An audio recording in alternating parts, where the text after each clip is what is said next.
running up and down the street. Finally, the grandmother came in the house and called the police department, and I answered, and she was screaming. She didn't know what to do, and I started giving her instructions on how to get the baby breathing again. So I was telling the grandmother, and the grandmother was yelling out to the mother, and the mother was outside on the lawn with the baby, giving the baby the information on how to get the baby breathing again. Well, the baby did start breathing again, and the mother screamed. She could not believe it, and the grandmother was screaming, and I felt like screaming myself. It was such a exciting thing to happen.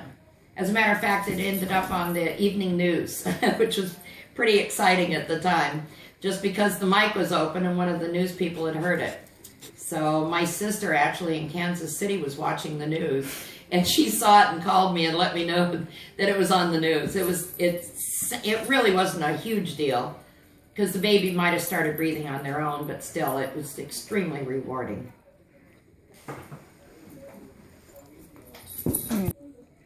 How did the change in women dispatchers accumulate over the years? Oh, wow. When I did it, it was all men, because the belief was that a woman could not do it, that she would be too emotional. And now I would say it's probably at least 70 to 80% women. Men are there too, and they're fine in it. If you have the talent to be a dispatcher, and you like that kind of work, and you can take shift work, and you can take pressure, then you're going to be a good dispatcher. It doesn't matter whether you're male or female. So now a lot of women are in the job and loving it. Did the emotions ever get to you every now and then? Not on the job. I don't think I ever broke down on the job. Yeah, there were times I cried afterward, or in a way, that's the worst part about the job, is that you really do have to push the emotions down in order to do the job properly. I'm sure the officers out in the field have to do the same thing. You can't be crying on the phone when you're talking to somebody, because they're looking for you to be stable and give them directions.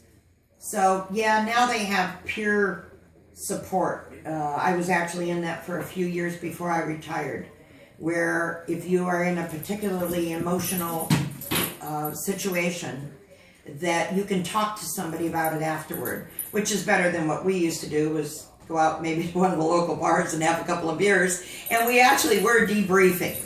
We would talk about what happened during the night, if it was a particularly busy night or something of that sort, or big chase, or someone got hurt. So now they have a much more organized way to debrief, and I think it's a good thing. Thank you so much for your time, Suellen. Oh, I love doing it. If I can talk anybody into being a